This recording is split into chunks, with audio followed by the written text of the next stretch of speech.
Hello, my chicklets. Thank you for stopping by. Today we will be reading The Poor Miller's Boy and the Cat. This is a Brothers Grimm story, so as those stories normally go, make sure to check the content warnings in the description. Also, before we jump into the story, I want to again remind you that I am thankful for all of you being here, and if you would like to get a commissioned story from me, either voiced or written, please make sure to check out the description below. Without further ado, The Poor Miller's Boy and the Cat. In a certain mill lived an old miller who had neither wife nor child, and 3 apprentices served under him.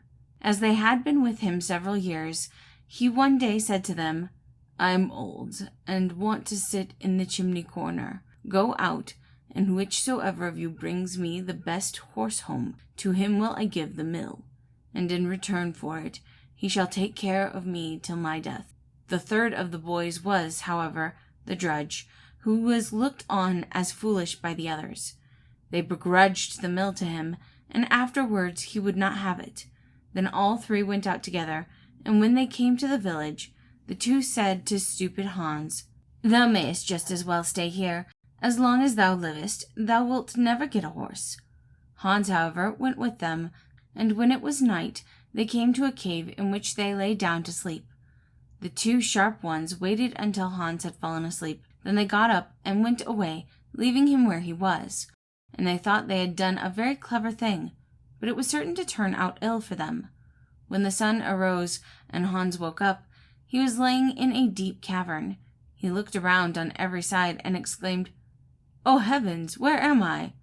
Then he got up and clambered out of the cave, went into the forest, and thought, "Here I am quite alone and deserted. How shall I obtain a horse now?"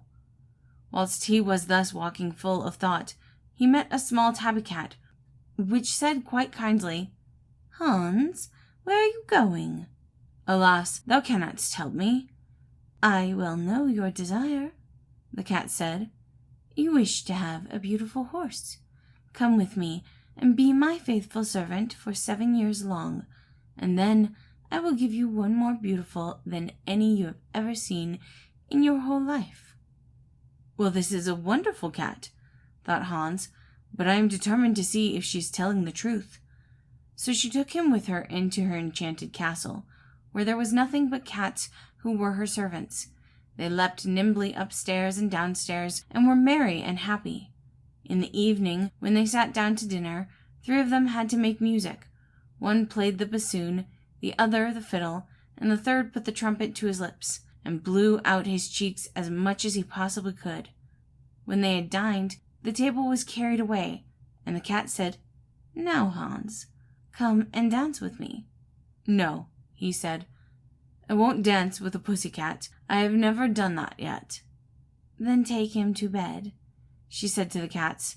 So one of them lightened him to his bedroom, one pulled his shoes off, one his stockings, and at last one of them blew out the candle. Next morning they returned and helped him out of bed. One put his stockings on for him, one tied his garters, one brought his shoes, one washed him, and one dried his face with her tail. "That feels very soft," said Hans. He, however, had to serve the cat, and chop some wood every day, and to do that he had an axe of silver, and the wedge and saw were of silver, and the mallet of copper. So he chopped the wood small, stayed there in the house, and had good meat and drink, but never saw anyone but the tabby cat and her servants. Once she said to him, "Go and mow my meadow and dry the grass." She gave him a scythe of silver and a waystone of gold, but bade him deliver them up again carefully. So Hans went thither and did what he was bidden, and when he had finished the work, he carried the scythe, waystone, and hay to the house, and asked if it was not yet time for her to give him his reward. "No," said the cat, "you must first do something more for me of the same kind. There is timber of silver, carpenter's axe, square, and everything that is needful, all of silver. With these, build me a small house." Then Hans built the small house, and said that he had now done everything, and still he had no horse. Nevertheless, the 7 years had gone by with him as if they were 6 months. The cat asked him if he would like to see her horses. "Yes," said Hans.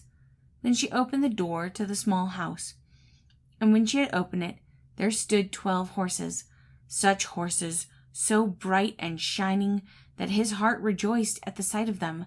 And now she gave him to eat and drink, and said, "Go home.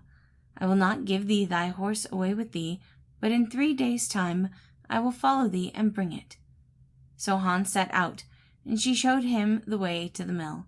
She had, however, never once given him a new coat, and he had been obliged to keep on his dirty old smock frock, which he had brought with him, and which during the 7 years had everything become too small for him. When he reached home, the other 2 apprentices were there again as well, and each of them certainly had brought a horse with him, but one of them was a blind one, and the other lame. They asked Hans where his horse was. "It will follow me in 3 days' time." Then they laughed and said, "Indeed, stupid Hans, where wilt thou get a horse?" "It will be a fine one." Hans went into the parlor, but the miller said he should not sit down to the table, for he was so ragged and torn that they would all be ashamed of him if anyone came in. So they gave him a mouthful of food outside, and at night, when they went to rest, the 2 others would not let him have a bed, and at last he was forced to creep into the goose house and lie down on a little hard straw. In the morning, when he awoke, the 3 days had passed, and a coach came with 6 horses, and they shone so bright that it was delightful to see them, and a servant brought a 7th as well, which was for the poor miller's boy. And a magnificent princess alighted from the coach and went into the mill. And this princess was the little tabby cat whom poor Hans had served for 7 years. She asked the miller where the miller's boy and drudge was. Then the miller said, "We cannot have him here in the mill, for he is so ragged. He is lying in the goose house." Then the king's daughter said that they were to bring him immediately. So they brought him out, and he had to hold his little smock frock together to cover himself.